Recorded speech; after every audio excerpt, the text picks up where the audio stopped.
Pirate king gold D Roger, वो बंदा जिसने मरते वक्त कहा था कि अगर तुम्हें मेरा खजाना वन पीस चाहिए तो जाओ ढूंढ लो। और तब से लेकर अब तक सभी पायरेट्स जुटे हुए हैं वन पीस को ढूंढने के लिए, और जिसने ढूंढ लिया वन पीस वो बनेगा द नेक्स्ट पायरेट किंग।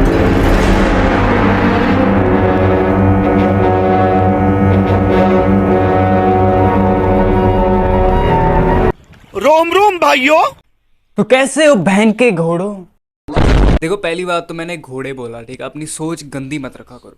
तो पिछली वीडियो में हमने देखा था एपिसोड नंबर 2 देखा था, और इस वीडियो में हम देखेंगे एपिसोड नंबर 3 जो कि है रोमांस डॉन सागा में से। तो चलो यार वीडियो शुरू करते हैं। अब देखो, अगर वीडियो में आ गए ना तो वीडियो पूरी देखना, वरना सिस्टम पार देंगे।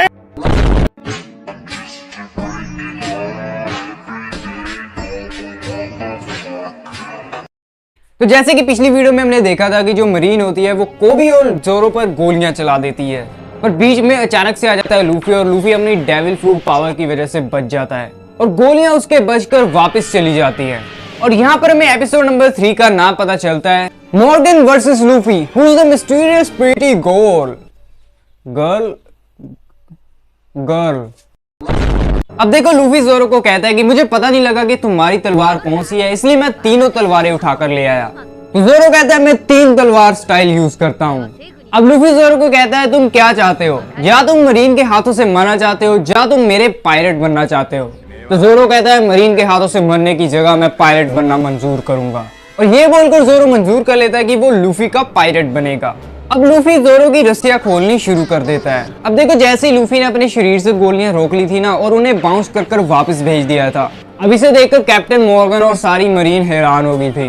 अब कैप्टन मॉर्गन ये देखकर कहता है कि पक्का इस बंदे ने खाया है डेविल फ्रूट। तो मरीन कहती है डेविल फ्रूट, समुंदर का खजाना? तो कैप्टन मॉर्गन कहता है इस दुनिया में बहुत सारे डेविल फ्रूट हैं, डेविल फ्रूट खाने से हमें दूसरी दुनिया की शक्ति मिल जाती है।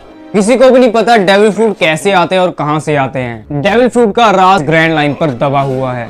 अब ये बोलकर जो कैप्टन मॉर्गन होता है वो मरीन को कहता है अगर हम इसे गोलियों से नहीं भून सकते तो हम इसे तलवारों से काट देंगे। और सारी मरीन चल पड़ती है जोरो और लूफी पर तलवारें लेकर। अब दूसरी तरफ लूफी जोरो की रस्सी खोल रहा होता है तो रस्सी और ज्यादा टाइट हो जाती है। तो जोरो लूफी को कहता है एक काम कर, मुझे मेरी एक तलवार मेरे मुंह में डाल दे, मैं खुद ही रस्सी काट लूंगा।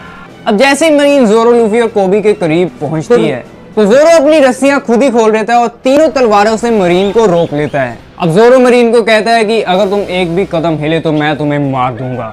अब यहाँ पर जोरो लूफी को कहता है कि देखो लूफी, मैं तुम्हारा पायलट बन तो गया हूँ, पर एक बात याद रखना, तुम्हारे साथ पायलट बनने पर भी मेरा एक सपना मैं कभी नहीं भूलूंगा, वो है दुनिया का सबसे ताकतवर तलवारबाज बनना।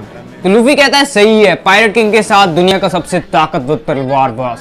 अब देखो, जैसे ही जोरो उन मरीन को रोक लेता है तो लूफी कहता है तुम्हें शायद झुकना चाहिए जोरो। ये बोलकर लूफी अपनी फिर से डेविल फ्रूट पावर यूज करता है और अपनी लात को बहुत ज्यादा लंबी करता है और सारी मरीन के मारता है और मरीन दूर जाकर गिरती है।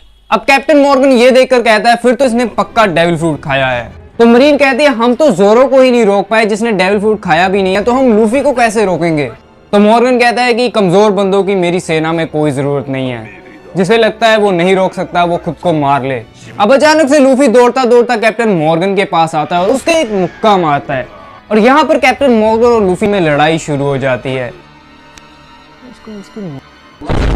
पर लड़ाई में लूफी कैप्टन मॉर्गन को उसकी नानी याद दिला देता है। अब जैसे ही लूफी कैप्टन मॉर्गन को पीट रहा होता है, अचानक से हम देखते हैं कि जो हेलमैपो था ना वो कोबी के सिर पर बंदूक रख देता है और लूफी को कहता है कि रुक जा वरना मैं कोबी को गोली मार दूंगा। अब देखो लूफी क्या करता है, वो कैप्टन मॉर्गन को छोड़ देता है। अब वो हेलमैपो की तरफ चलना शुरू कर देता है। अब लूफी हेलमैपो को एक मुक्का मारने वाला होता है डेविल फ्रूट पावर यूज कर पर अचानक से उसके पीछे आ जाता है कैप्टन मॉर्गन अपनी जो एक्स थी वो लेकर। अब देखो लूफी हेलमैपो के मुक्का मार देता है, पर जो कैप्टन मॉर्गन होता है ना वो लूफी के नहीं मार पाता क्योंकि जोरो उसको संभाल लेता है। जोरो उसकी छाती पर 3 तलवारें चला देता है। अब जोरो सभी मरीन को कहता है कि और किसी को लड़ना है तो अभी आ जाओ, पर मरीन में से कोई नहीं आता। उल्टा मरीन तो खुश हो जाती है कि कैप्टन मॉर्गन हार गया। अब अगले सीन में हमें फिर से वही लड़की दिखाई जाती है जो मैंने आपको बताया था कि नामी है, जो कि चोरी करती है। अब वो मरीन बेस कैंप में चोरी करने आई थी ग्रैंड लाइन का मैप, और नामी को एक मैप मिल भी जाता है पर वो ग्रैंड लाइन का मैप नहीं होता। उस पर लिखा होता है कि कैप्टन बगी ने ग्रैंड लाइन का मैप चुरा लिया है। अब देखो लूफी और जोरो ने कैप्टन मॉर्गन को हरा दिया होता है। अब अगले सीन में हम देखते हैं कि लूफी और जोरो बैठकर खाना खा रहे होते हैं उसी छोटी लड़की के घर में। अब देखो खाना खाते खाते जोरो लूफी से पूछता है कि मेरे अलावा और कौन कौन है तुम्हारे पायरेट क्रू में और तुम्हारे पास कितनी बड़ी शिप है। तो लूफी कहता है तुम्हारे और मेरे सिवा कोई भी नहीं है। जोरो कहता है सच में? जोरो कहता है चलो तुम्हारे पास कोई शिप तो होगी बड़ी। तो लूफी कहता है वो देखो शिप। अब जैसे ही जोरो देखता है खिड़की के बाहर तो उसे वहां पर एक छोटी सी किश्ती दिखती है। अब जोरो कहता है किसको मैंने अपना कैप्टन बना लिया। अब जो छोटी लड़की होती है वो लूफी से पूछती है कि अब तुम कहां पर जाने वाले हो। तो लूफी कहता है मैं और जोरो जाएंगे ग्रैंड लाइन पर। अब कोबी हैरान होकर कहता है कि तुम सिर्फ 2 बंदे और तुम ग्रैंड लाइन पर जाओगे। अब कोबी कहता है कि ग्रैंड लाइन पर देखो बहुत सारे पायरेट जाते हैं क्योंकि पायरेट किंग गोल्डी रोजर ने अपना सारा खजाना कहीं ग्रैंड लाइन पर छुपा दिया था और उस खजाने का नाम है वन पीस। इसलिए सभी पायरेट गोल्डी रोजर के मरने के बाद ग्रैंड लाइन पर खजाना ढूंढ रहे हैं। और ग्रैंड लाइन का दूसरा नाम पायरेट का शमशान घाट भी है। वहां पर पायरेट लड़ लड़कर मर जाते हैं। अब कोबी जोरो और लूफी को कहता है कि तुम 2 जाने ग्रैंड लाइन पर जाओगे। तो लूफी कहता है देखो वन पीस तो ग्रैंड लाइन पर है इसलिए मुझे तो जाना ही पड़ेगा ग्रैंड लाइन पर। और जोरो भी इस चीज को लेकर मंजूर कर लेता है। अब जोरो कोबी को कहता है कि देखो तुम्हें अपनी फिक्र करनी चाहिए। तुम कह रहे हो कि तुमने मरीन ज्वाइन करना है पर तुम पिछले 5 सालों से पायरेट की शिप पर रह रहे थे मतलब कैपिटल एल्वीडा के। देखो मरीन इंफॉर्मेशन निकालने में बहुत माहिर होती है। उन्हें बहुत ही कम समय में पता लग जाएगा कि तुम 5 साल पायरेट की शिप पर थे। चाहे तुम उस शिप पर सफाई का काम ही कर रहे थे पर मरीन फिर भी तुम्हें मरीन ज्वाइन नहीं करने देगी। और अचानक से हम देखते हैं कि वहां पर मरीन आ जाती है। अब मरीन लूफी जोरो और कोबी को कहती है कि देखो तुमने कैप्टन मॉर्गन को हराकर हमारे लिए बहुत बड़ा काम किया है। तो मरीन कहती है अगर तुम पायरेट हो देखो हम अपनी ड्यूटी तो नहीं भूल सकते इसलिए तुम्हें अभी इस गांव से निकलना पड़ेगा। अब देखो लूफी और जोरो होते हैं पायरेट इसलिए वो दोनों वहां से चल पड़ते हैं। अब मरीन का जो लेफ्टिनेंट होता है ना वो कोबी से पूछता है कि क्या तुम भी पायरेट हो। तो कोबी कुछ भी नहीं बोलता। अब मरीन का लेफ्टिनेंट लूफी से पूछता है क्या ये बंदा तुम्हारे साथ है। अब देखो लूफी को पता होता है कि कोबी कुछ भी नहीं बोलेगा। तो लूफी क्या करता है वो कोबी की बेइज्जती करनी शुरू कर देता है।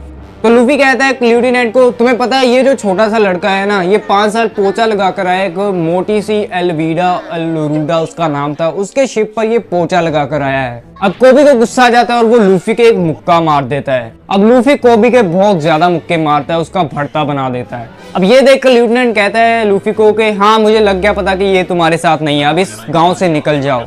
अब कोबी को भी पता लग जाता है कि ये सब लूफी ने मेरे लिए किया है ताकि लेफ्टिनेंट को पता ना लगे कि मैं भी लूफी के साथ हूँ। अब लूफी और जोरो के वहां से जाने के बाद कोबी क्या करता है वो मरीन को कहता है कि मैं मरीन ज्वाइन करना चाहता हूँ। और यहाँ पर हम देखते हैं कि अब कोबी एक मरीन का बंदा है। अब देखो जैसे ही लूफी और जोरो किश्ती में बैठकर जाने वाले होते हैं अचानक से वहां पर आ जाता है कोबी। और कोबी लूफी को कहता है कि मैं कभी नहीं भूलूंगा लूफी के तुमने मेरे लिए क्या किया है। अब लूफी और जोरो वहां से किश्ती में बैठकर चले जाते हैं। अब हम देखते हैं कि सारी मरीन भी वहां पर आ जाती है और मरीन लूफी और कोबी को सल्यूट करती है उन्हें कैप्टन मॉर्गन के राज से छुड़ाने के लिए। और दूसरी तरफ हम देखते हैं कि किश्ती में जोरो लूफी से पूछता है कि तुम किंग ऑफ द पायरेट्स बहुत करते रहते हो क्या इसके पीछे कोई स्टोरी है। तो लूफी कहता है नहीं दरअसल मैंने किसी को वादा किया था कि मैं वन पीस ढूंढूंगा किंग ऑफ द पायरेट्स बनूंगा और ये मेरी स्ट्रॉ हैट सब कुछ जानती है। अब लूफी कहता है हम चले ग्रैंड लाइन की तरफ और यहाँ पर हमारा एपिसोड नंबर 3 भी खत्म हो जाता है। तो देखो अगर और एपिसोड देखने हो चैनल को सब्सक्राइब कर देना बेल आइकन जरूर प्रेस कर देना और वीडियो को यार दोस्तों के साथ शेयर कर दो। तो चलो मिलते हैं अगली वीडियो में मतलब एपिसोड नंबर 4 में।